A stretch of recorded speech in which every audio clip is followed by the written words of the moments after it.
eu vou falar, eu não gostei de nada do Corinthians. Aliás, tem uma coisa que eu gostei, algumas coisas que eu gostei, que na verdade eu vou falar daqui a pouco. Do que eu não gostei, eu acho que taticamente o time não foi bem, o time foi engolido taticamente, parecia que o Atlético Mineiro tinha um jogador sobrando. A nossa sensação no estádio, eu não sei, é de vocês na televisão, ou quem me assiste que estava no estádio também, se a sensação de vocês também era essa, de que o Atlético tinha jogadores a mais, e a coisa simplesmente não acontecia, tudo travado, você não tinha saída. A colocação do André no time, não do Carrilho, eu acho que foi um erro do Diniz, porque o André é um cara que precisa de espaço. Ele tem força física, mas com tudo fechado, muitas vezes ele não tem habilidade, ele não tem passe, ele não tem posse de bola para poder ficar o Corinthians com a necessidade dessa bola de um lado para o outro, de um lado para o outro, como o Carrilho tem. Então, acho que a escalação dele, nesse sentido do André, não foi boa. Nas demais posições, ok, era o time titular, a gente compreende. Então, taticamente, eu não gostei. Eu achei que o Atlético foi muito melhor. O técnico deles, que é muito bom técnico, ex-técnico do Estudiantes da Argentina, foi muito bem. Animicamente, eu também não gostei do Corinthians. Eu achei que o Corinthians ia estar mais enérgico, mais para cima. A Neoquímica Arena normalmente dá isso ao time, né? O time pressiona, o time vai para cima, a energia do time normalmente é outra. Eu não curti muito, eu não sei o que vocês pensam, vocês mandam aí. A parte física eu também não gostei, eu achei que ia ser um Corinthians de imposição, um Corinthians que ia marcar lá em cima, que não ia deixar o adversário respirar. Ainda mais porque quinta-feira no Uruguai o time não jogou. Foram só os dois zagueiros de linha que jogaram. E aí o André, né, que também entrou de titular. Dos sete dos 10 foram poupados. Eu esperava um pouco mais também fisicamente. E sendo sincero, individualmente também mal. Qual jogador que você fala, esse daqui estava um dia inspirado? Tô falando dos titulares, tá? Não dos que entraram. Qual estava num dia inspirado? Daquele que você fala, ó, esse cara comeu a bola, acabou com o jogo. Pra mim, nenhum. Talvez o Gabriel Paulista, que era o único cara que parecia muito incomodado com o resultado, tentava virar lateral, tava tudo muito fechado, não tinha saída, ele saía lá de trás e vinha para tentar duplicar ali com o Mateuzinho e fazer com que a marcação individual contra dois pudesse pelo menos deixar o Mateuzinho livre. Então era um cara que o tempo inteiro estava tentando. Tirando ele individualmente, eu não curti praticamente nenhum dos titulares. Se você curtiu, você manda aí e fale diferente. Mas vem o copo cheio. O copo cheio, para mim, foi um time, até quem me alertou isso foi Marcelo Alexandre Becker, eu não tinha olhado por esse viés.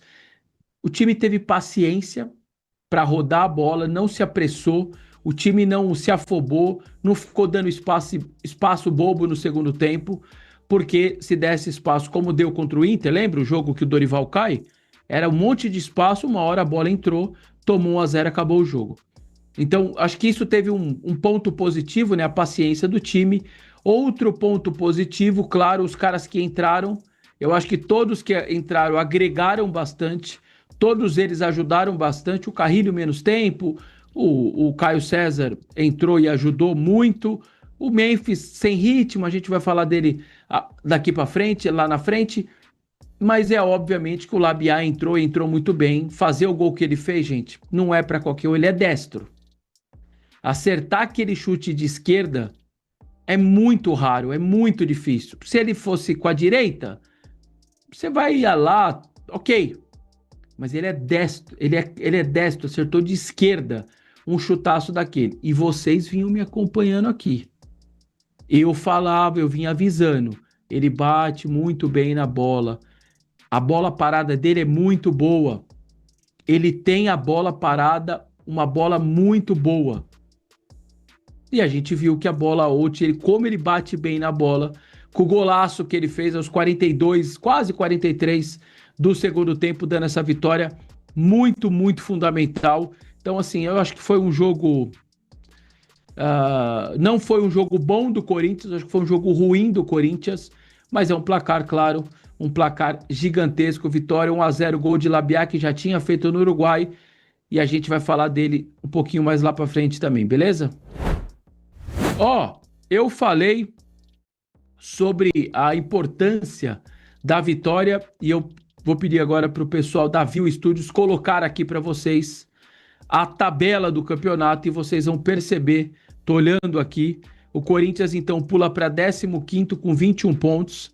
Aí vocês vão falar, pô, mas só tá 3 da zona de rebaixamento. É verdade, mas o Corinthians, do quinto colocado que dá vaga da Libertadores, está a 4. É um dos campeonatos mais malucos que eu já vi, mais legais que eu já vi. A diferença de ponto é muito próxima, mas se você olhar no recorte que está aí na tela, vocês vão perceber que simplesmente o Corinthians, a vitória na Arena do Grêmio, olha o pulo que o Corinthians pode dar e certamente, eu não diria certamente, mas é muito provável que o Corinthians, se vencer na Arena do Grêmio no próximo final de semana, ele vai estar na primeira página da tabela. Então essa do Atlético foi fundamental, tem mais um jogo só antes da parada da Copa, e aí sim, com 24 pontos, certamente vai ficar na primeira parte da tabela. Muito provável, eu não vou falar certamente, mas muito provável vai ficar, mas foi fundamental. Igualou o Atlético, igualou o Grêmio, que vai ter o adversário no domingo, no final de semana, aqui no sábado, que você pode ultrapassar. Não precisa nem dizer um alívio imediato, como a gente está escrevendo aí, porque realmente, ao menos, respira um pouquinho. Fundamental demais esses 3 pontos, hein? Fernando Diniz, sequência boa confirmada. O que eu quero dizer com isso? 6ª vitória seguida de Fernando Diniz na Neoquímica Arena. Um dado impressionante. São 6 vitórias, incluindo alguma pela Copa do Brasil, teve pela Libertadores e, claro, pelo Campeonato Brasileiro. Só para vocês terem uma noção. A última vez que o Corinthians venceu 6 seguidas na Neoquímica Arena, sabe quando foi? 2017, com o time campeão paulista e brasileiro do Carille. São 9 anos sem ganhar 6 seguidas em casa. Então é um dado bem relevante, bem importante. E detalhe, quase todas baliza zero. O único jogo que não foi baliza zero foi diante do São Paulo. E detalhe, o Corinthians entregou os 2 gols para o São Paulo. Um gol contra do Mateuzinho, o Ranieri perdeu a bola. Nesses jogos todos, e aí eu vou incluir também o Palmeiras, porque foi 0-0. Nesses 7 jogos do Diniz em casa, nenhum adversário conseguiu criar e fazer um gol. Nenhum adversário teve mérito em um gol marcado dentro da arena com o Diniz. São 630 minutos, mais, né? Porque tem muito acréscimo hoje em dia. Mas vou fechar nos 90 minutos de jogo. Mais de 600 minutos, talvez quase 700, e nenhum adversário criou uma chance que terminou em gol. Gente, isso é muito relevante. É muito tempo de bola jogando para o adversário não conseguir fazer o gol. Se atente a esse detalhe que ele é muito, muito importante, tá bom? E sequência evitada, uma sequência ruim que foi evitada, foi de não ganhar 3 jogos seguidos. Porque perdeu do Botafogo, empatou com o Peñarol, se empata contra o Atlético, poderia chegar, então, independentemente de dentro ou fora, a 3 jogos decisivos, a 3 jogos sem ganhar. Então, conseguiu não deixar pela primeira vez. Fernando Diniz ficaria, então, esses 3 jogos, não ficou, o Labiá meteu o gol e tudo foi resolvido. Por falar em Labiá, o golaço que ele fez, que ele marcou, de esquerda, que não é nem o pé bom, para mim tem uma pancada aí no peito de Dorival Júnior, Lucas Silvestre, que é o seu filho, seu auxiliar também. Porque, vamos falar a verdade aqui, o Dorival não estava ligando muito pro Labiá, né? Não colocava ele para jogar. Quando colocava só no final do jogo. Só no final do jogo. Por quê? O Memphis que indicou, passou por cima dele e o treinador muitas vezes faz isso. Ó, ele tá no meu elenco, se eu precisar eu utilizo e deixa lá. E a gente vinha alertando, ó, informações que a gente tem internas é que ele vem treinando bem, ele bate bem na bola. O gol no Uruguai e o gol contra o Atlético Mineiro atinge o Dorival. Queira o Dorival ou não, queira o auxiliar dele ou não, o Lucas Silvestre, atinge ele. Vocês concordam comigo? Escreve aí se vocês concordam comigo ou não. Se vocês não concordarem, tá tudo certo, põe aí. Ele não ligava pro cara, ele não dava moral pro cara, ele não colocava o cara pra jogar nunca. E o Fernando Diniz chegou, aliás, com sinceridade na coletiva, ele fala, ó, eu não conhecia ele. Tô aprendendo, tô conhecendo, tô gostando dele no dia a dia, tô colocando ele pra jogar. Eu só não dei mais minutagem pra ele e pra outros, porque eu tava tentando um entrosamento do time, com situações de jogo que eu queria fazer uma repetição com o mesmo time, mas agora já tô colocando ele mais pra jogar. É assim que você tem que tratar um jogador que você não conhece. E não simplesmente só porque você não indicou, você simplesmente ignorar o cara. Então, acho que o gol do Labiá, tanto no Uruguai quanto o gol também contra o Atlético, atinge bastante o Dorival. Comente aí se você concorda comigo ou não. E Roger Guedes, hein? E não é que ele foi aparecer na Neoquímica Arena do nada. Quando ele estava chegando, ele meteu uma postagem: tô chegando. E foi parar lá no camarote. Essa foto que vocês estão vendo é do Neto Imóveis, o seu parceiro que engajou bastante quando ele veio, porque arrumou lugar para ele morar e tudo mais. Ó, quem tá na foto aí do lado, no cantinho lá, é o Duqueiroz. Lembra do volante Duqueiroz? Jogou muita bola em 22, hein? 22, 21, 22, ele jogou muita bola em 22. Me lembro do jogo contra o Boca, o 2-0. Foi o 2-0 ou foi o 0-0? Enfim, naquela Libertadores ele tava com uma lesão. Cara, a torcida se desesperou que o Duqueiroz não ia jogar, o nosso melhor jogador. Ele tava muito bem mesmo, depois caiu e tudo mais, foi rodar, foi pro Grêmio, foi pro Sport.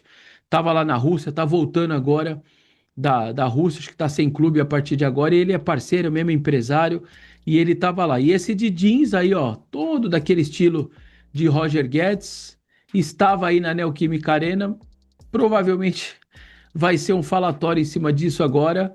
Eu vou tentar ser o mais sincero possível com vocês sobre ele. Eu não vou ficar fazendo thumb quando não tem assunto, eu não vou ficar enrolando vocês, mentindo para vocês. Eu vou falar a realidade. Ele já é um cara bilionário, que ele fez de dinheiro na China e agora no Catar. É incrível, mas lá no Catar ele vive bem, era o sonho dele, né? Vive bem, ganha bem, maravilhosamente bem, quase não desgasta fisicamente, é um jogo a cada 10 dias. Qual jogador não quer um negócio desse, né? Jogar a cada 10 dias, gente. Então, assim, ele tem contrato lá, ele é o rei do time, o time é campeão com ele artilheiro. Eu não acho que o Al Rayyan lá do Qatar vai liberá-lo, sinceramente eu não acho. E é isso. Por enquanto, a princípio, a Cores pode querer, pode ter interesse, mas, sei lá, um empréstimo gratuito para um time que tem muito dinheiro, vai ser livrar do seu melhor jogador, gente. Então, eu não confio muito nessas coisas, não. E eu vou ser sincero aqui, agora eu quero que vocês opinem aqui. Eu não perdoo ele por ele ter ido embora antes do segundo jogo da semifinal contra o São Paulo para jogar lá. Eu não consigo perdoá-lo. Eu não estou dizendo que se ele voltar, eu não vou querer o bem dele, não vou querer torcer para ele, mas perdoar o que ele fez para mim é imperdoável. E aí vocês digam aí se para vocês também vocês estão na mesma vibe ou se vocês até esqueceram que ele foi embora, deixou na mão. Corinthians caiu para o São Paulo, ele era a nossa peça fundamental. Escreva aí. Memphis Depay voltou a jogar pelo Coringão, esteve em campo depois de 2 meses e 2 dias. A lesão dele contra o Flamengo foi no dia 22 de março. E claro, demonstrou falta de ritmo, normal. Parecia ali, o corpo tá ali, mas o corpo não conseguia executar muitas vezes o que a cabeça pensava e tá tudo certo. Qualquer jogador que fica 2 meses parado não ia conseguir entrar num ritmo absurdamente bom. O Caio César, que é baixinho, rápido, quando ele voltou de lesão, ele também demorou ali para estar num ritmo melhor. Acho que contra o Platense, que ele também vai jogar, ele já vai estar num ritmo um pouco melhor. E assim, ganhando minutagem, só que vai parar. E ele vai para a seleção. A programação, vou falar aqui para vocês, ele joga contra o Platense e na quinta-feira ele embarca para a Holanda. Nenhum jogador de nenhum clube do país e nenhum clube do mundo vai jogar no final de semana que vem, porque já estarão jogadores com as seleções. O Everton não vai jogar contra o Corinthians, ele já vai estar com a seleção brasileira, por exemplo. Os 4, 5 do Flamengo já vão estar na seleção, todos do Palmeiras já vão estar com as suas seleções e assim por diante. Então, a última rodada do final de semana, ela é bastante esvaziada nesse sentido e o Memphis não vai jogar, tá bom? Ele viaja já quinta-feira para Holanda. Bastidores da renovação. A renovação dele estava muito, muito, muito parada. A renovação dele estava muito difícil, mas a coisa deu uma esquentada nos últimos dias, nas últimas semanas, sobretudo pela parte comercial que é necessária para poder pagar o seu salário. Memphis e Corinthians, em conjunto, estão buscando um parceiro. O Memphis contratou um profissional de marketing do Brasil que está trabalhando com o staff dele, que é estrangeiro. E essas pessoas, mais o departamento de marketing do Corinthians, estão falando todos os dias, trocando figurinhas do tipo: o staff do Memphis consegue conversar e iniciar um parceiro. E aí o parceiro quer algumas entregas do Corinthians. O staff do Memphis liga para os caras do Corinthians: ó, eu preciso tantos posts em rede social, eu preciso que você arrume um camarote na Neoquímica Arena para o patrocinador, eu preciso isso, isso, isso. Ou o Corinthians consegue um parceiro. O Corinthians liga para o Memphis, liga para essas pessoas do Memphis e fala: parceiro, eu preciso que você vá na fábrica da empresa 2 vezes por ano. Eu preciso que você poste tantas vezes na sua rede social. Eu preciso que você encontre com funcionários do clube da empresa. Topa, não topa? O que, que é? Quanto você cobra? Então, essas entregas comerciais estão sendo conversadas e as conversas estão caminhando. Ao menos 6 empresas estão, neste momento, conversando com o Corinthians. A informação que a gente tem é que uma delas está até numa conversa bem adiantada. O Corinthians está aguardando uma resposta até onde essa empresa consegue investir. E a ESE Seguros, que é uma parceira do Corinthians, é uma de que já está próxima de fechar algum tipo de acordo com o Memphis. E aí, essa foto que vocês vão ver agora aqui, que vocês estão vendo, que é da camisa do Memphis, colada na parede do vestiário, no banco do vestiário, com a corrente, pô, o correntão, símbolo do Corinthians é gigante, hein? Não é por acaso. Tem o nome do Memphis e a nova campanha da ESE Seguros, que é uma campanha de seguro a R$ 10 por mês e tudo mais. Não é por acaso. O Memphis poderia ter feito a foto de longe, não fez, fez de perto. O Memphis poderia ter feito a foto da camisa de frente, não fez, fez de costas, que é onde está o nome da ESE. Estão conversando, tem algo sendo conversado e bem adiantado. As outras empresas também estão conversando, mas eu não vou aqui falar que vai dar certo. Isso são negociações que estão acontecendo e a coisa está caminhando e caminhando bem. As pessoas com quem eu conversei estão mais otimistas do que estavam há 20 dias, um mês atrás. Muito mais otimista na permanência dele. Mas, por fim, no assunto Memphis, aquela coisa que o Marcelo Paz queria tentar resolver a situação dele até a ida dele para a Copa do Mundo, isso praticamente deu na água. Não deve acontecer mesmo. Não há tempo hábil. Quinta-feira ele já está embarcando. E eu falei até com o próprio Marcelo Paes, fora do ar lá na Arena, e ele falou: eu acho difícil. Aí, antes da Copa começar, talvez. Mas eles queriam que ele embarcasse com a decisão se ia ficar ou não ia ficar. Então a coisa está caminhando e caminhando bem, pelo menos para um desfecho positivo para quem quer a sua permanência. Para quem não quer a sua permanência, seria um desfecho negativo. Você quer ou não quer? Escreva aí. Agora eu quero saber da fiel torcida. O Corinthians tem obrigação de renovar com Memphis? Roger Guedes cairia novamente nas graças da torcida? O Timão fez certo em apostar tão alto no holandês? Comenta aqui porque hoje o debate tá pegando fogo. Ponto. Agora vamos à principal notícia. O que pode favorecer, o que pode não. O que já favorece o Memphis hoje na negociação para renovar, porque ele quer renovar com o Corinthians. Eu vou te contar agora, é a dívida, tá? O Corinthians, né, começou a avaliar que a renovação do Memphis talvez seja mais importante por causa da dívida do que pelo que o próprio clube entende dele como, né, eu não vou dizer que o clube, claro, que reconhece que tecnicamente ele é muito bom, mas existe a desconfiança hoje da parte física do Memphis e o foco do Memphis. Só que a dívida pode ajudar o Memphis, por quê? Vou te trazer uma informação que talvez seja exclusiva, não acompanho a turma por aí, então estou falando que talvez. Se for, depois você escreve aqui. O Memphis não aceita, numa conversa recente que teve o staff do Memphis, numa reunião recente, que eu falei que ia ter uma reunião, lembra? Numa reunião recente, tá, que eles tiveram, o staff do Memphis disse para o Corinthians o seguinte: não aceitamos parcelar a dívida e não aceitamos falar sobre a dívida enquanto não falarmos sobre a renovação. Então, eles foram tipo um checkmate, entendeu? Do Corinthians. Né? Um checkmate não, mas eles deixaram o Corinthians numa situação difícil. Não vamos falar de parcelar dívida, não vamos nem falar da dívida enquanto não falarmos da renovação.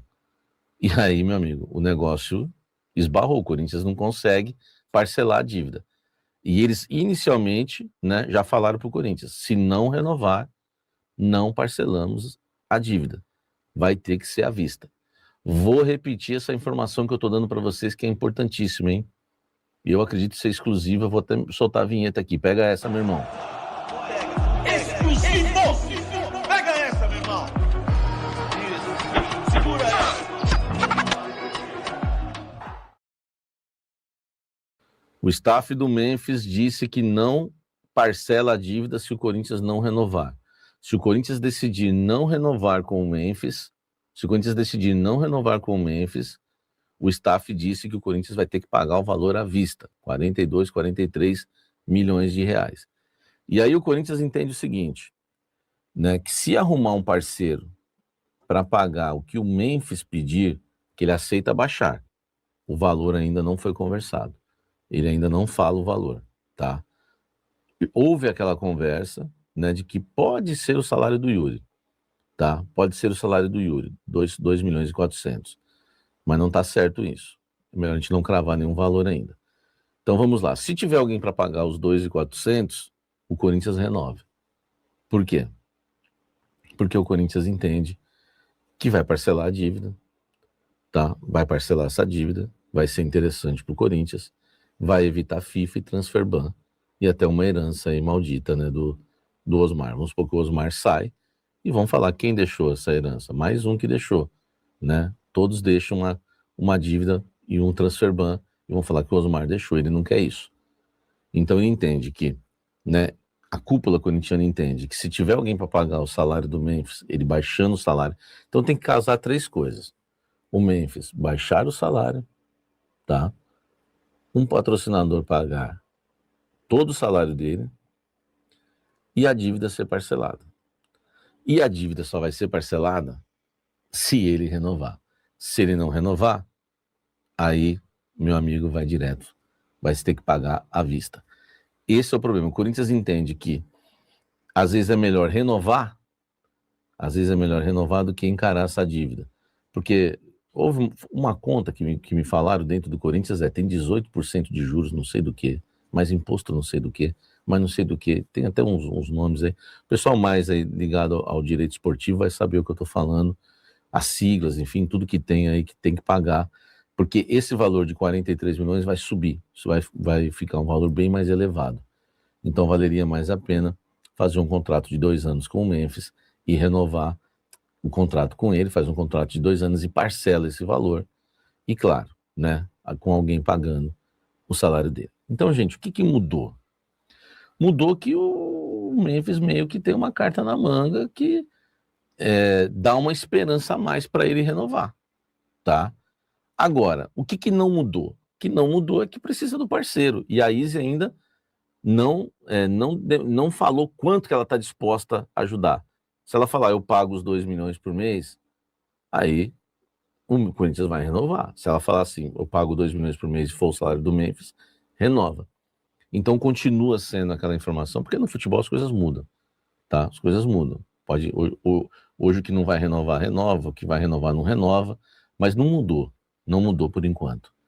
Por enquanto o Corinthians precisa do parceiro para pagar o salário do Memphis. E se não tiver esse parceiro, não vai renovar. Agora, o que tem de novo? Aí já é outra história. Não mudou. Vai precisar do parceiro. O Corinthians não vai dar a grana para renovar. Vai precisar do parceiro. O que mudou? O que mudou é que o Memphis tem essa carta. Que na reunião agora, o Corinthians foi surpreendido com isso. Se renovar, parcelamos. Se não renovar, paga à vista. Essa é a bomba para vocês. Resumo do dia. Vitória importante no Brasileirão. Corinthians subindo na tabela e bastidores quentes envolvendo Memphis Depay e Roger Guedes. O Timão segue vivendo dias intensos dentro e fora de campo.